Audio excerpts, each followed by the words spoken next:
Welcome back, everybody. Episode 232 Behind the Tool Belt. Today we have another special guest. Stay tuned and we will be back after our short intro from our sponsors.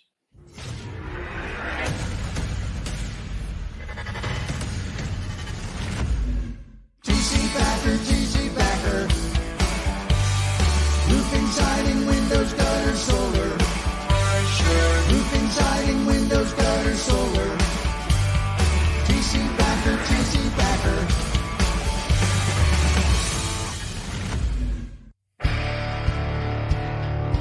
My name is Ty Backer. The name of the podcast is called Behind the Tool Belt. Thank God this isn't live, or is it? You assholes go live. We might be here for a while, so buckle down. And we are back. Happy Wednesday, everybody. Hopefully you're on your lunch break and can tune in real quick before you got to get back to the grind. I'm with my great friend, Chris Scoville. How you doing, brother? It was great. I was just singing the roofing, sidings, windows, gutters, solar. That's right. It's got such a, Tim will like this. It's just such a good hook. It does have a good hook, and it's very addictive, and it'll stick in your mind, and it's very annoying at times, but that was the point. That was our goal. Isn't it crazy? Like advertising and marketing, the more kind of it is, like you're like, oh my gosh. And as an owner, you're probably like, dude, I can't stand this.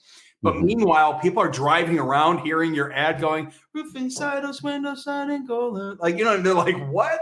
It's like we want our cash and we want it now. J.G. Wentworth, right? Like annoying, but that's stuck in our head. Absolutely. The progressive commercial not State Farm, but Farmers Insurance commercial, all of them. I remember back when I was a kid on the school bus, it was the Roto-Rooter. Yeah. Roto-Rooter.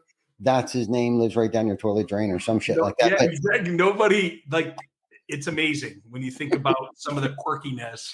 Yeah. But, look, I always say people do business with people that they know, like, trust, but more importantly, remember.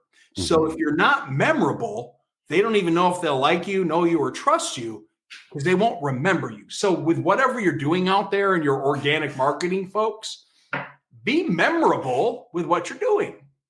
Absolutely. Because of that jingle, I had an interview with an individual down in our Greenville location, I don't know, about a year ago. Yeah.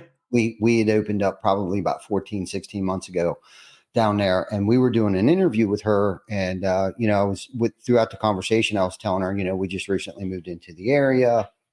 And so I kept speaking, and then she was like, wait a minute, go back a little bit. Like, you guys just opened up in the area? And I was like, yeah, we haven't. Yeah, we just opened up. We're from Pennsylvania. She's like, really? She's like, I see you guys everywhere, like on Facebook, your jingle, it drives me crazy. She's like, that's why I filled out the application. So the brand, I mean, it's giving me goosebumps right now because I could have went with it and was like, yeah, we've been here for a decade, but I didn't. But I found it so interesting on, with social media, so social commerce and the reach that it has. It's just amazing. And then because of the jingle, and not necessarily our logos and stuff like that, but I think a lot of it has to do with consistency and not making it confusing. And what I mean by that is it's like all of our trucks, our website, our billboards, our jingle, our everything is exactly the same every single time. And don't get me wrong, every now and then we'll throw a little pattern interrupt in there just to kind of jazz things up, especially on billboards and stuff like that. But I really think a lot of people try to like reinvent the wheel each time they do a marketing campaign or, lettering their trucks or yard signs. But everything should look identical because you're searching for those touch points. You're not searching for them, but those that are searching for you, you want them, like you said, you want them to remember you. So you got to just keep driving home and stay consistent with your brand. Pepsi, Coke, Nike, Adidas. I mean, come on. They haven't changed much about the swoop. No. Coca-Cola's script. I don't think they've ever changed that. They tried to change the flavor a couple times, which didn't work out well. Right.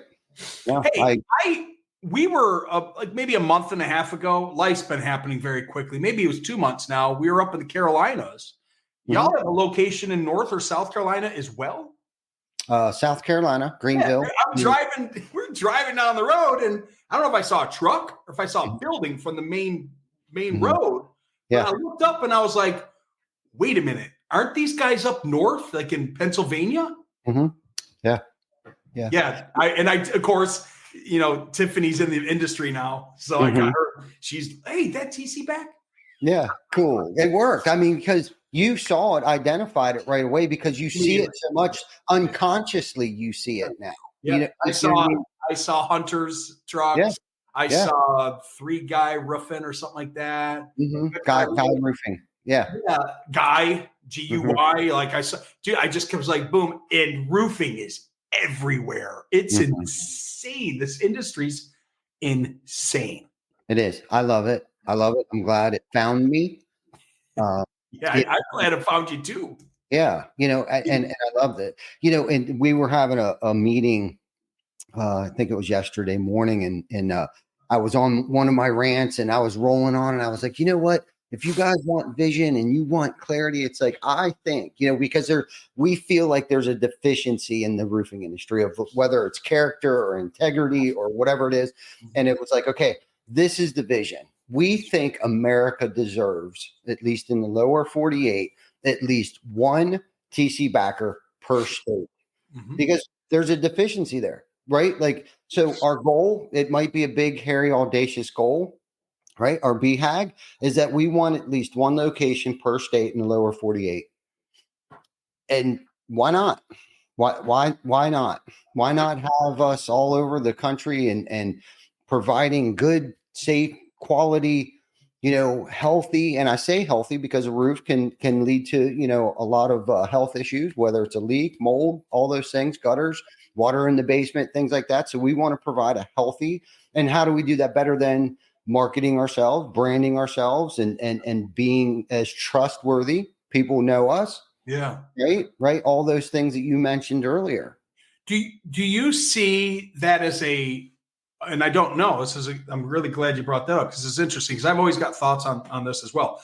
Do you see that as a franchise model, or is it a home base, you open it up and have foremen or project managers running those locations? How would you see that big audacious goal? That's a great question. I'm glad you asked that, because there's two ways. We would do it in a roll up / combination between a roll up and a franchise. Okay. That's the quickest, easiest way to do it, right? With less pain, less finances, it's an easier vehicle to get there. So let me understand. So for the listeners, a roll up means that you're going to find an existing business that's got, that matches your core and your philosophy, and you would perhaps roll them up into and then rebrand, and then, okay. Yeah, exactly. And, or we find the right who in a location, which we've done down in South Carolina. We've been very fortunate to find 2 who. So we have 2 locations down there, one in Greenville and one in Bluffton, South Carolina. Fantastic. Okay, good.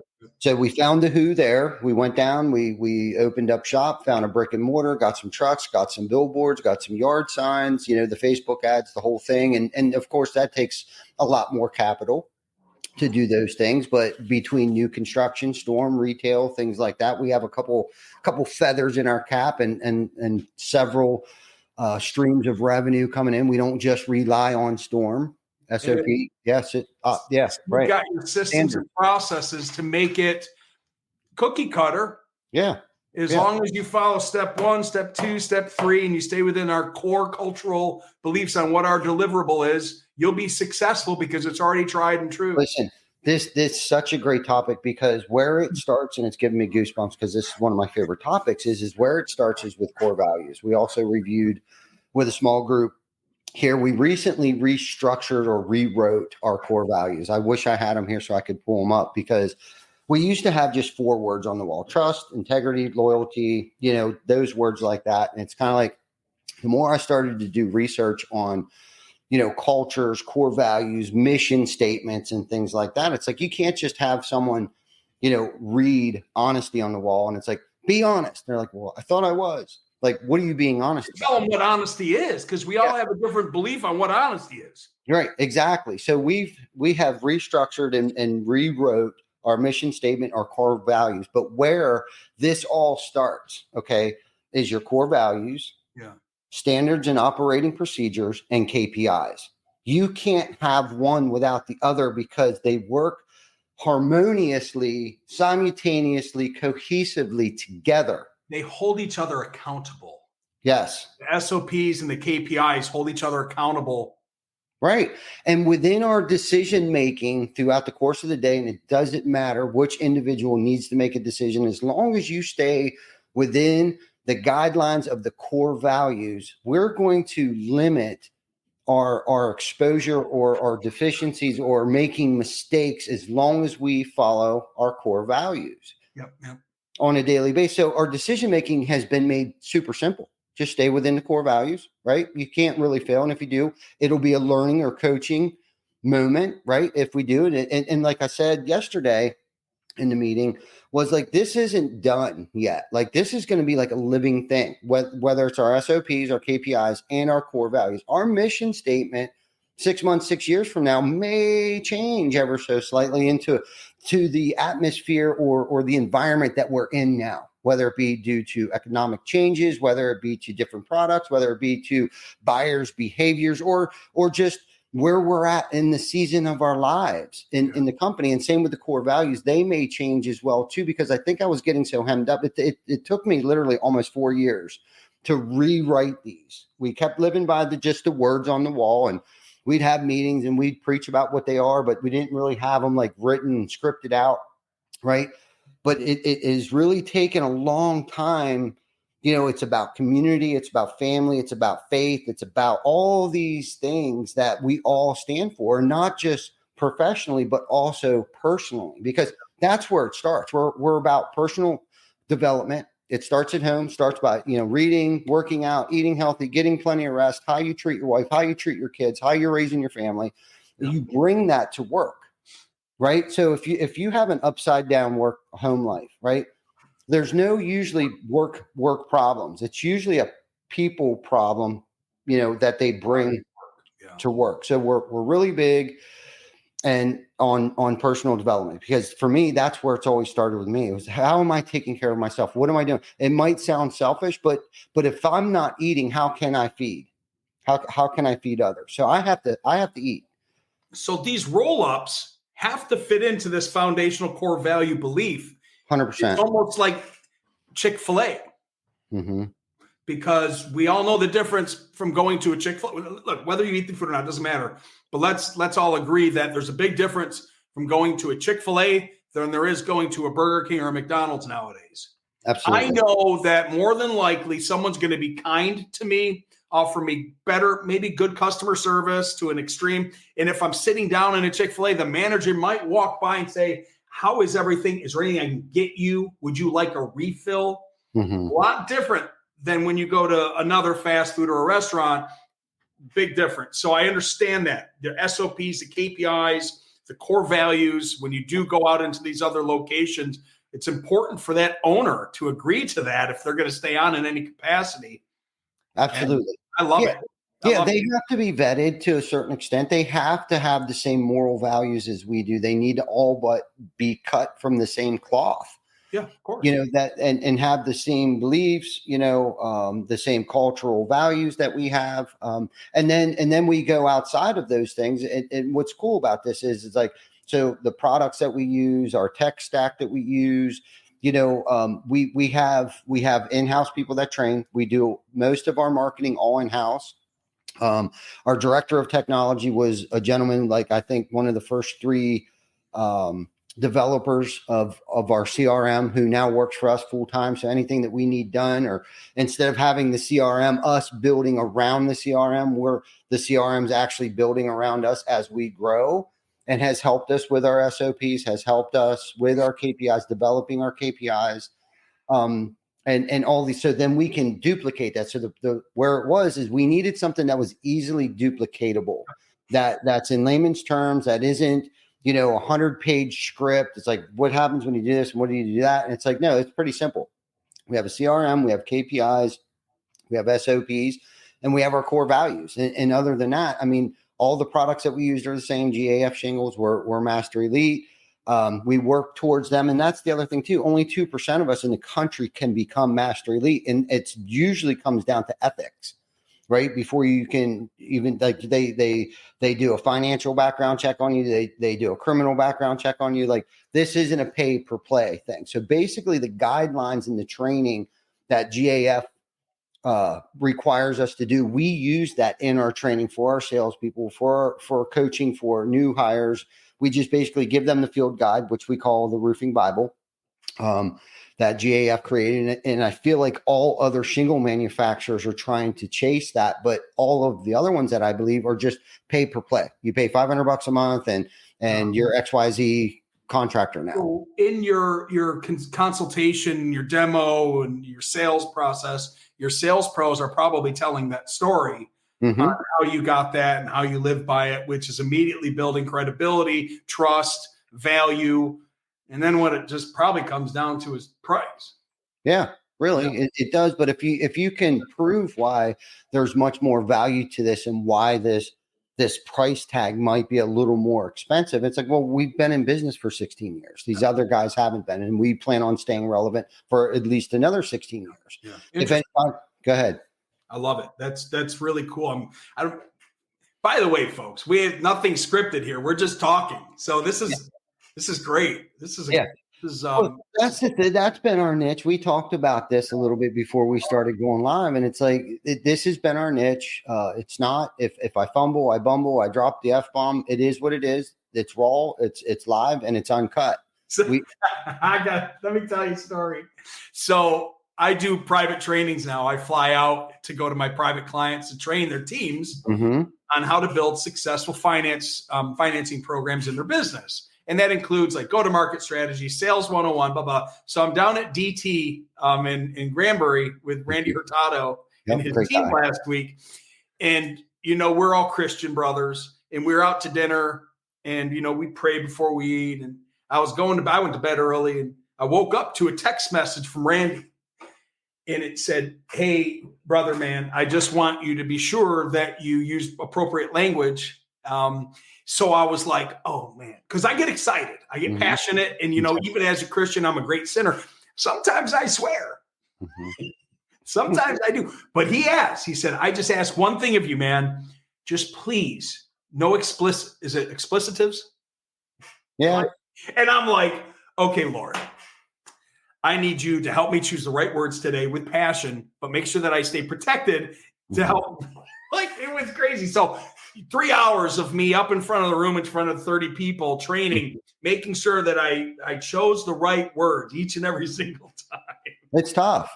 It is tough. And, I've tried to clean my act up a little bit on here too, because there has been episodes we've gotten pretty raw, especially when it's a group of us on here that all know each other outside of, this, and we've gotten pretty raw. But what I've noticed too is it's like, there's especially now that we're doing it at lunchtime. We used to do it at 7 p.m. Eastern Standard Time. Yeah. People from like GAF are watching, they support us. We're big GAF fans. Certainty Siding, we've had them on the show. Certainty Siding's been on the show. Evolved Stone's been on the show. So there's these industry pillars and leaders that are watching, coming on the show. Even some of the home builders and homeowners are now following us. Like I'd say 10 to 15, maybe even up into upwards of the 20% range of our phone calls that come in are because of this show. Sure. Yeah. Behind the Toolbox. We have homeowners that follow us on YouTube, Instagram, Facebook, Spotify, Google, and Apple Play now. So it's like, I better watch, and it's tough, but I think that's why people love this so much, because we are real. Yeah. What you see is what you get, unfortunately, guys. Yeah, I can't help but who I am. I am not, I do not have a general knowledge of, and I'm not world renowned, and well-rounded. I have specific special knowledge and skills. I'm a roofer. I'm a business person. I study leadership. I study financials. I study real estate investment. And those are, and outside of that, I'm and I've had my hair cut somewhat short for probably the past 30 years. I used to have a ponytail down the middle of my back, what you see, and I'm covered with tattoos from head to toe. So I can't, and I don't want to say, I didn't want to throw in there, and I'm a roofer, right? Because I think that's been the negative narrative that the roofing industry has had for so long. It's like, And that's like, we're trying to make this place better than it was when we found it. So I've seen this industry within the last 5 years do a complete just a complete reversal. absolutely.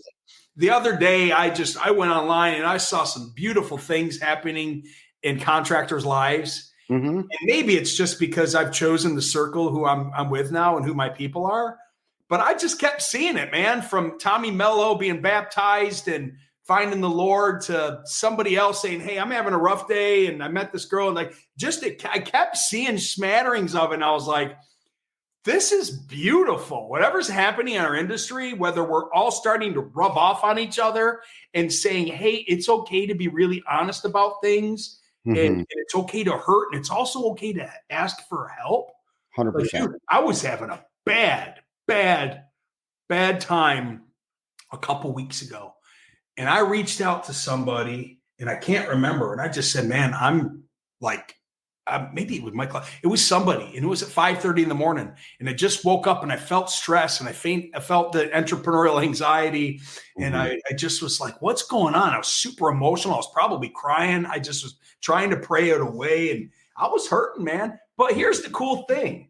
I had people in my portfolio to pick up the phone and reach out to ask for help. And guess what? They answered.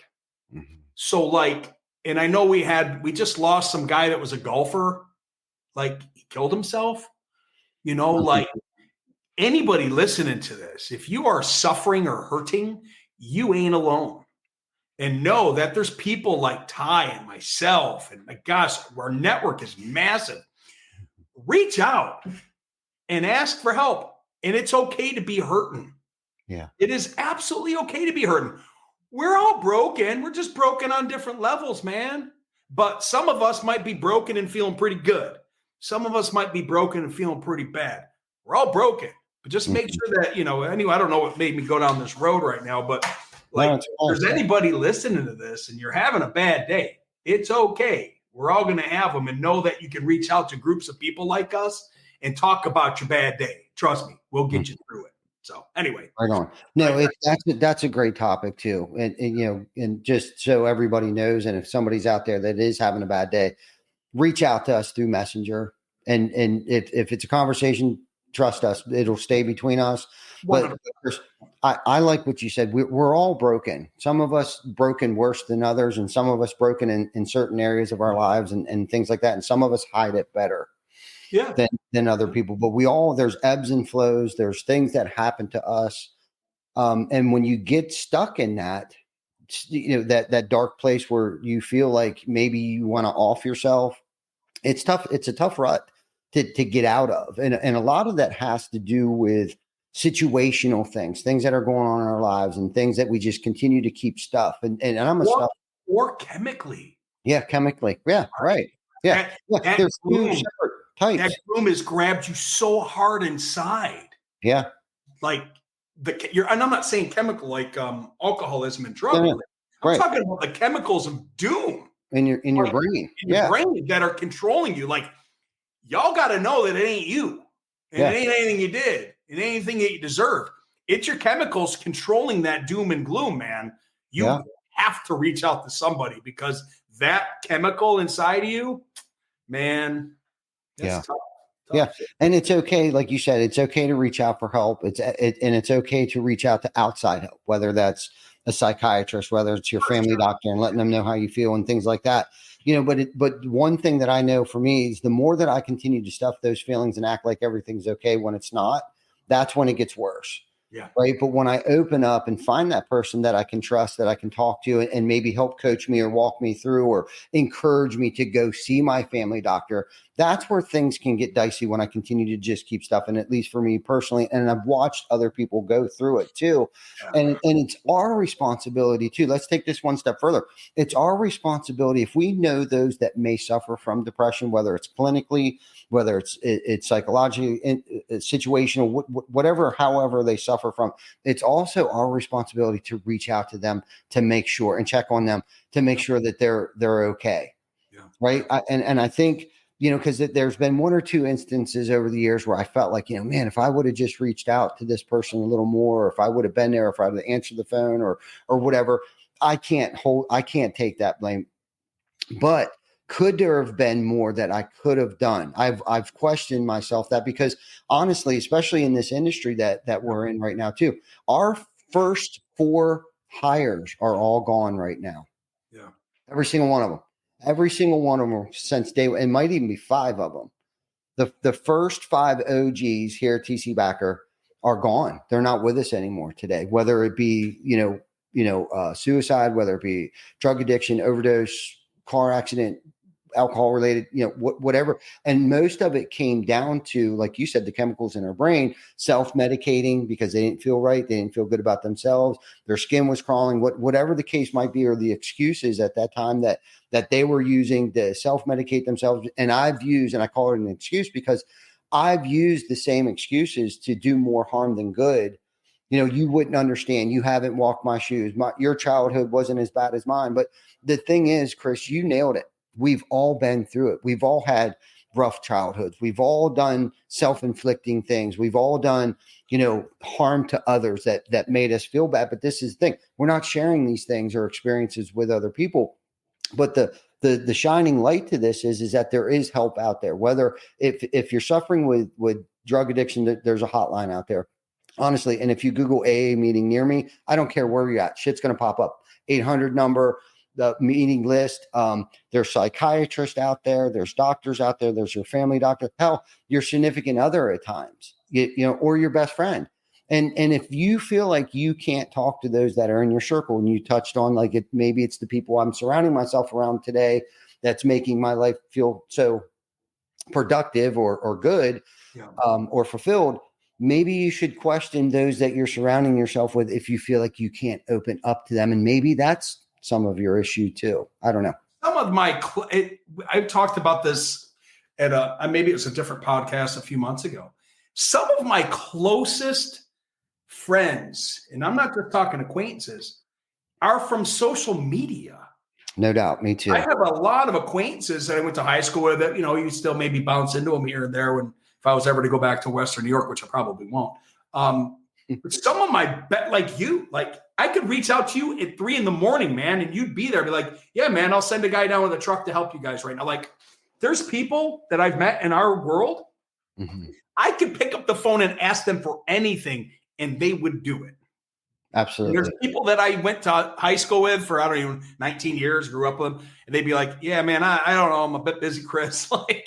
Yeah, it's amazing the power of our circle and the power of the mindset and how we share, and we're empathetic and we're authentic and we're real and we really do care. It ain't an act. It isn't about being an influencer and acting like we actually really do care, folks. Listen, Chris, I reached out to you several months ago to see if you would train our team in selling finance. One, we didn't, and we still don't even use your product. Okay. And I apologize for using you, but my point is that when I reached out to you to help our team learn how to sell financing to homeowners and to be able to add more value to our clients, dude, you were like, when? Here's my calendar.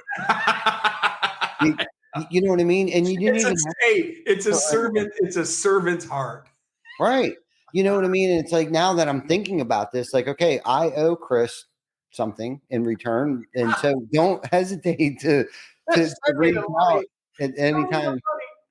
Yeah. But that you're right. It's not a fake. It's not an act. This is who you are. And it's because of our industry, right? We've met each other through our industry, whether at a roofing conference or social media. Has allowed us to meet other people outside of our states, outside of our cities, and things like that. And it's pretty cool because, like you said, I've met some awesome people, way more awesome than those that I went to high school with. In this season of my life. I mean, Eric O is one of them. Mike Goldenstein, Travis Hervega. I mean, Joe Huffman. That whole Roofle crew. Those guys, dude. I could chill with those guys every single day. I miss those guys because we traveled 2 years ago. We were at every single home show together. Hell, I think at one point in time we even were hauling their shit around because we'll see you at the next stop, kids.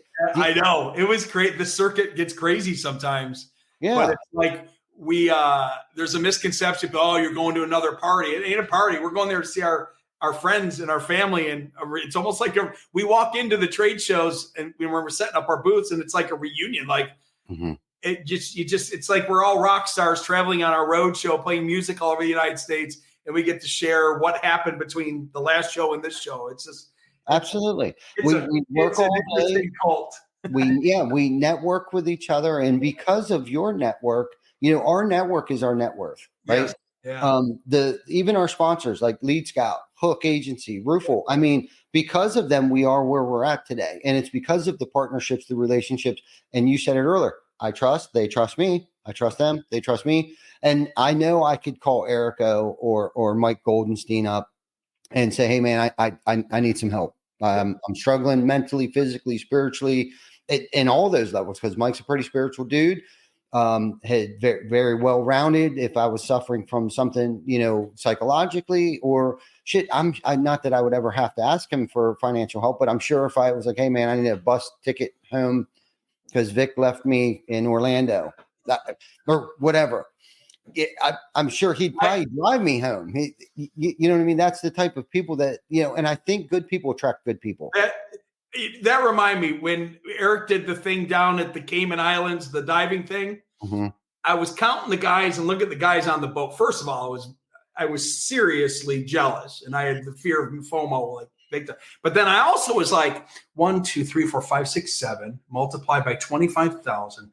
I should have gone on that thing, and I could have done a raise. Like I could have done a seed round on the boat and had everybody pitch in 25 grand. And then Approve-ify would have its investment round. There you go. I literally was so funny. I was sitting here counting and looking at the guys on the boat going, that's 7 times 25. That would have been enough. Yeah. No doubt. But I love it, man. That's funny. That's a good point, but you should have been there. But that's our point that we're trying to make. That group of men that we were on that trip with, man, like, the stuff, just the success by proximity. Like there was no agenda really other than, we didn't do any lectures or whiteboarding or anything like that. It was kind of like, okay, we're going to go diving from this time to this time. But the time before and then the time after we broke bread, we joked around, we carried on, but the conversations that we had, Tim Brown and I, dude, I love that dude. I loved him. Yeah, I loved him, but like the conversation is just, our relationship's totally different today. It's giving me now, I know a lot of us are in recovery. And I know that the Cayman Islands is kind of a party. Was there any type of an issue between the folks that are in recovery and then the folks that were not, still the guys that were not in recovery having a little bit of fun, and the guys that are in recovery, everyone was good, right? Yeah, no, there was no. And I don't know if it was out of respect for us, because there was a handful of us there, about at least half of us, enough to have a meeting. But no, there wasn't. I don't know if it was out of respect or just normal people don't party like we would think they should be partying. They can handle it. I don't know. Maybe it was just one of those situations where it was like they didn't find the need to party because they found their fulfillment by just hanging out. It was. I kind of was thinking about that, like, when you're in a situation where, you're in recovery and you're not participating in alcohol or whatever's around you. And then there's some folks that are not in that with non-issues that might just be have a social drink, what the net effect is on that. So somebody may have been, I think I did see like a 6-pack of beer in the fridge, but there was like, but it wasn't a party anyway, man. You guys were like, no, diving is exhausting. People think that it's like, oh man, you're done. No, dude, that takes a lot of energy out of you. Listen, my metabolism kicked up when I came home, man. I was burning through calories. I was burning through. I could have ate anything I wanted for a week after I came back. It is. It really is. But it was more so, and I don't want to call it chill, and it wasn't necessarily a vacation because it wasn't like we got to sleep in and stay up super late. And then it wasn't like that. It was more so the fellowship and the camaraderie for those of us that are in the roofing industry, suffer from the same woes that we talked a little bit about that before we went live, was being an entrepreneur or solopreneur or entrepreneur or whatever the case might be, wherever you're at in your journey.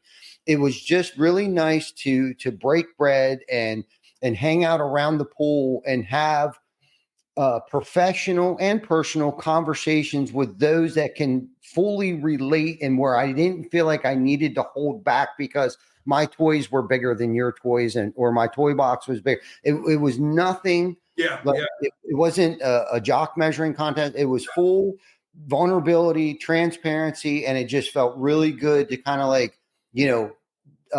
share my experience, strength, and hope. It wasn't necessarily what am I going to get from this. Like it was both reciprocated and both back and forth, because Tim was giving me some great ideas on marketing and stuff like that, and to be able to hang out with him for 2-3 days, right? Joe Huffman, that dude is a freaking genius. He is one of the most humblest people I know, and had no idea what involvement, like how much he's involved on many different facets. SMB, he's a smart dude. Yeah. Hey, and you know what? He also looks a little bit like me, so I don't know what's going on, Joe. But hey, you both are definitely studs. But no, it was very cool. I almost didn't go. I backed out probably twice.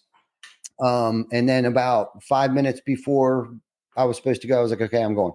Good. I'm glad you went, because I sat here and watched it from 3,782 miles away, jealous. So I'm sure you were invited. I'm sure I was, but I'm launched this business in January, and I'm just tied to the desk, man, trying to make a living, brother. I get it. Well, what is the business that you've been so equally and hard working on? It Improvify. Okay. So I've always it's real clear. I've been in the financing game for a long time. It's what I do. Mm-hmm. I know when I had launched Blue Pages, we had shut that software company down, by the way. Blue Pages is now gone. Some stuff had happened with the developers over in the Philippines. We shut the business down. We burned it. We put it in a hole out back. I lost about $250,000 on that. And that was my money, by the way. I've never had investment money. So I learned from that really quickly that, whatever I do, it's going to be hyper-focused on what I do, which is financing. And I'm going to really, in my next project, stay in my lane and just do the one thing, right? So I know Blue Pages did a lot. It was a great learning ground. And there's actually an opportunity that's presented itself to me where I could take all the stuff that I did for 4 years building that software company and maybe take it somewhere else. So I think that it all wasn't a loss. That was put into my life for a learning reason, but I just don't know for what yet. Okay. So it wasn't a total loss. I think that everything that I did with that is going to really propel something else down the road. We'll talk about that when that comes to fruition. So what is Improvify? Well, in January, I got back from, we go to Utah, we go snowboarding for a week. That's our big annual trip. And an opportunity came for me to take his national strategic director position with a very large lender. And I was going to do what I do best, which is, integrations and relationship stuff for this company. So I had put my notice in when I returned to the particular lender that I was working with at the time, that I was going to be leaving the position. And they said, okay, we're shocked, but all right, good luck, God bless. And in 10 minutes, somebody from the company that I resigned from called the hiring company and said, if you hire him, we're going to sue you. And it was like a 2-year non-compete thing. So they had called the hiring people. The head counsel from this lender said, hey, we can't hire this guy. We're rescinding the offer. So within a matter of 2 hours, I went from being fully employed, making a great living, doing what I do, which is financing, to making nothing, unemployed, fired, and an offer was not fired, but the offer was rescinded. I was unemployed. So I came into my office and my wife opened up the company Improvify with the LLC in the state of Florida. And I just worked for her. She owns the company 100%. So I'm a 1099 employee, so it isn't mine. Anyway, we launched, and I picked up my phone and I started calling lenders, and she got the lender agreements in place. And we started calling contractors saying, hey, we're here to help you get enrolled with these lenders. And then we're going to build you a go-to-market strategy to help you build a successful finance platform in your business. And that was it. And we enrolled 500 contractors in 90 days, organically with no ads. We enrolled 500 contractors in 90 days by myself. Wow. So I was just in here grinding, man, for 3 months, getting contractors enrolled, training, getting them enrolled, getting them trained. So that's what Improvify is. I would say we're kind of a marketplace. We're a lender marketplace. I've got 5 or 6 different proprietary portfolio lenders that work with us because we have a database of 36,000 contractors that we serve nationally. But more importantly, the biggest part of my business is the go-to-market strategies that take place after we help a contractor get enrolled with our finance lending partners. Is what do we do next? And I wrote this down before we started chatting. I wrote down commitment. I wrote down take action, right? So what we do differently is, look, anybody can go and enroll with a lender. You can just Google it and you can go, and I'm sure there's a little button you can click on someone's website. And if you're a contractor and you've been in business over a year, you can get enrolled with a lender and offer financing. But what we've seen is this.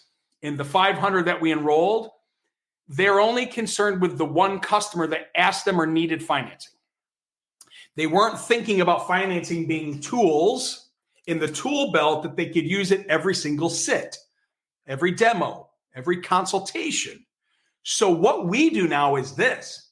I ain't going to work with you if you're not committed to actually getting enrolled and taking action. I won't even bring you on as a client. I won't even send you the enrollment link. I won't do it because you're wasting your time.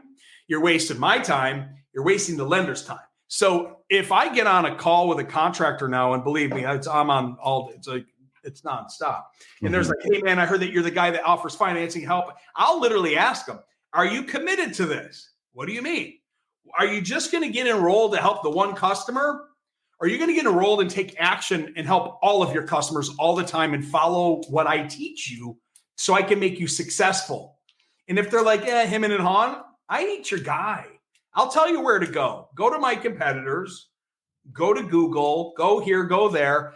I just don't want to do it anymore, man. I don't want to just enroll contractors with lenders and watch them fail. I want them to get enrolled, get their portal set up, reach back out to me once they're enrolled, have a successful training, go-to-market strategies put into place, build this thing in your business so you can help all these people out there that need your help. And they all need your help. Everybody needs an affordable payment solution at the point of sale right now with what's happening in our economy, whether it's insurance, restoration, storm, windows, doors. It doesn't matter what the asset class is. Folks need a way to buy the things that you sell, and they need it to be affordable because everything really still just comes down to price.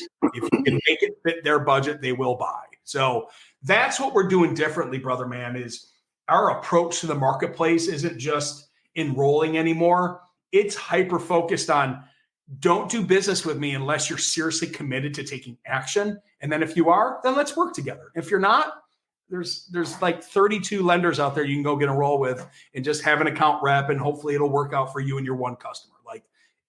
I'm now learning how to say no. Yeah. No, that's good. There's nothing wrong with that. So you're vetting and you're making sure people are fully committed. You said a lot of good stuff there. So you're developing partnerships. First and foremost, you're providing capital for home improvement contractors. Okay. And it's your wife's business. So why don't you tell us about these partnerships, right? The partnerships that you're creating, the work and the benefits for both parties, the contractor and the homeowner. Yeah. So lenders, we've got these lender partnerships that we put together with proprietary pricing, which simply means this for a contractor. When you come to us, you're going to get great programs, products, and features to offer to your customers at the point of sale. You're going to get the great tools, you're going to get the technology, and you're going to get the proper training for your team to be able to offer financing at the point of sale. So much so, and I think another big differentiator in the marketplace is this. Being that I'm not the lender, I don't just offer one host of products and solutions, which means this. If you go to lender A, and you only sell you're only enrolled with lender A, you're only going to offer what they offer. That's called adverse selection, right? You're going to have one rep and they're just going to be forcing down the throat of what they say. When you come to me, I'm going to do a better intake to understand your business to make sure maybe you need 2 lenders and our new secured solution that we offer. What do you mean? Well, not everybody's the same. Right? Like I got off the phone with a guy from Oklahoma that's got 2 sales reps, and he's only going to use financing for deductibles and depreciation. Do you really think that he needs to be retail focused? No, he's going to use financing for deductibles and depreciation and a repair once in a while. I'm not going to enroll him with a lender that's really good with retail. I'm going to enroll him with a lender that's got a 2% dealer fee, risk-based pricing down to $600. And I'm also going to give him secured lending because there's no dealer fees with that. Like, you're not going to get that from going to the bank. The bank's going to push the bank's programs on you. When you come to me, I'm going to analyze your business to know what lender and programs will be fitting for you, your sales reps, and your customers. So that's another big differentiating factor of coming to someone like me is I've been doing this 26 years. That's what I was just thinking. I'm just going to have a great conversation with you to understand your business, your market, your competitors, your marketplace, your margins, your integrity, your P&L, how you're advertising and marketing it now. Let me look at your finance page. Oh, geez, that's a compliance issue. Like, I'm going to tear it apart, and I ain't going to do anything else but talk about financing with you. If you came here for leads, you ain't going to get them from me. Right. Yeah. You're not the lead man. Yeah. It's just being really hyper-focused, and, it's just different when you come to someone like me than you go directly to a bank. Right. I can tell all the ugly truths now about the banks because I don't work for them. And the only HR department we got here is my wife. Yeah. And you may not want to mess with her. You may want to mess with Tiffany, man. I met her in a boxing gym. She got a heck of a hook. Well, hey, that's better than a bar room, I guess.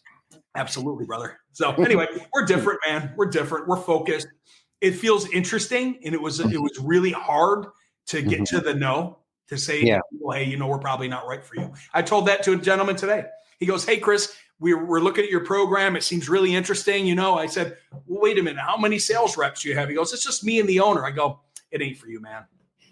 The program is not for you. That's for folks that's for like you. It's for folks like DT. It's guys that have real sales organization. And it's like having Scoville in the back pocket for 12 months. Like, It ain't built. I'm not going to take your money because that program ain't for you. A lot of guys out there would take the money. I ain't going to take the money. If it's not a good program, I'm not taking the money. Right. Why don't you give us some tips for home improvement companies to increase their sales by offering financing? Sure. Offer it. Just offer it. That's it. Just tell people always, early and often, that you have a finance solution. It's a soft credit pull, and I can find out right now what your low monthly payment will be. Yeah, soft credit pull. I think that's huge. Yeah. The soft credit pull. So do you feel like, I always use the analogy of a car dealership. Whenever I went to go purchase a car, they never, focus necessarily like on the cost of the car. They always focus on the monthly payment and work with you to try to get you into a comfortable monthly payment. Yep. Do you feel like that's the approach that any home improvement company should take? They should go in and say, okay, for $159 a month, we can put a roof on your home? Well, I call it reducing. This is actually part of my training. Reducing the price to a payment. When you do this to somebody, you'll get pregnant pause. When you do this to somebody, they'll justify. And what does that mean? That means that $25,000 is a big number and $159 a month is a small number. In the $159 a month, you might be able to sell them at $189 a month on a good, better, and best system. Whereas if you do this and you do 30 and 35,000, those are big numbers and you're going to get pregnant pause. So the goal of financing is to reduce this to this so they say yes. And because we're always trying to help our customers get to a yes. They know that they need it and they want it, they have to have it. However, how do we get it to them and make it affordable? Well, you do it through a payment option or a 12-month same as cash or an 18-month same as cash. And you make it easy for them. It's painless. It's 30 seconds. It's a soft credit pull. We're approving people to $150,000. You can have a term from 2 years to 20 years with no prepayment penalty. and Mr. and Mr. Smith, you're going to hire us here at TC Backer. Look, how are y'all looking to pay? Did you want to use our money or were you looking to use yours today? What do you mean? Well, we've got a soft credit pull system right here with this little doohickey. I can find out what you're approved to right now in 30 seconds with no impact on your credit score. And then you're nodding your head and they're going, wow, that's really cool. We didn't know that we could finance this home improvement. That's pretty cool. Absolutely. How'd you buy this house? Well, we got a mortgage. You got some nice cars out there. Yeah, we got auto loan. Well, this furniture's from Ashley Furniture. Did you take advantage of their 5 to 6 years of no interest? Absolutely did. Like, oh, you've got a toothbrush from Amazon. Did you do the 4 equal payments at the checkout? Everybody's used to financing. So you as a contractor, just introducing it to them, you're not going to hurt their feelings. You're probably going to help them. That's it. And it doesn't matter if it's insurance, restoration, repair, ACV, RCV, XYZ, depreciation, deductible, retail. It doesn't matter. People make such a big deal out of, well, geez, I'm in the restoration business and I've got to offer financing now, so I want to turn more retail. Don't overthink it. There's no Eric Oberman. I did a video on this, an hour training on this a couple weeks ago. If you haven't seen it, go to my YouTube channel. Stop making a big deal out of this. You can offer financing on everything. What they do with their insurance check is their prerogative. If they want to send it to the lender and pay the loan off because there's no prepayment penalty, well, they can send it. If they want to keep their insurance check, well, they can keep it. If they want to do, it doesn't matter. I think we overthink the deliverability of financing to our clients. All we have to do is offer it and then let them decide, right? So yeah. No, I love that. I was actually thinking that. I was like, dude, we make this so complicated and we overthink it. So you were talking about training. I know you trained our team several months ago and you trained Eric O's team last week, which I definitely want to check that out on YouTube. So do you provide training? I do. Hold on 1 second here. Okay. Running late. Give me 10 minutes, please. Okay, cool. I got a 1 o'clock. I'm just going to send him a quick note. He's cool. Okay. All right. I do. That's actually a big part of it now. Okay. I offer when somebody comes to us and said, hey, Chris, I need financing. There's 2 options. Number one is we get you enrolled with our proprietary lendings. We've got 4 of them in there. Plus we've got the secured lending now. You get that. And then at the bottom of that, you get a go-to-market strategy training session with Scoville. And that's one of our packages that we have. The other package we have is called the program, where a company like you could hire Scoville and I'm yours for an entire year. We do bi-monthly meetings. You get invited into our private Facebook community. I've got margin integrity, sales 101, sales 102, sales 205, objection handling, a private Facebook community. We're building out training decks and all this stuff. We got a bunch of deliverables. We'll do a complete audit on your website to make sure that your findings page is legal and corporate and compliant, and you're advertising the right thing and not the wrong thing. We've got direct advisors for you to talk to for SBA loans, lines of credit, capital, raising capital for your company. So we've got a set of advisors for you to talk to. We've got a marketing guy that'll do a complete audit. So it's an entire year of Scoville in the back pocket to make sure that your team is successful. Now, I normally don't fly out, but 2 of my clients flew me to Texas last week to do face-to-face because they wanted their kickoff. They wanted their guys to know Scoville. And I wanted the guys to go, I can reach out to Scoville for help because I now know him. So that's why I went out to DT and Texas Select last week, is because they really wanted their guys to go, hey, we've hired Scoville to be your consultant. You want to know him. More importantly, you want to know that it's comfortable that you can reach out to him for help. So that's why I added the consulting training package to this whole deal, because let's face it, when you go to a lender, and I've got nothing against any of the lenders out there that I don't work with that I might compete against, you're going to get cookie cutter. You're going to get an account rep. But more importantly, if you ain't a top 10% contractor, you probably ain't going to get much attention. My focus is working with contractors that want to take action and are committed. And I don't mind the guy that's doing 1 million a year that wants to get to 3.5, whereas I think a lot of these big lenders, they're chasing the top 10% because that's where they make all their money. And that isn't for me. That's not my people. It ain't my avatar. They probably don't need me. They really don't. I know who my people are. My people are the ones that are committed to taking action, that see the value in this and want to win. So. Yeah. Yeah. Yeah, no, like you were saying, I think this is one good way that someone could go from 1 million to 3 million and then 3 million to 5 million by Like that. using your services, not just the financial tools, but the other tools, the training that you also provide. And you touched on earlier, like this whole time that you're speaking, obviously this isn't your first time around the block. Like you've been doing this a very long time, and it's not very cookie cutter, like you had mentioned.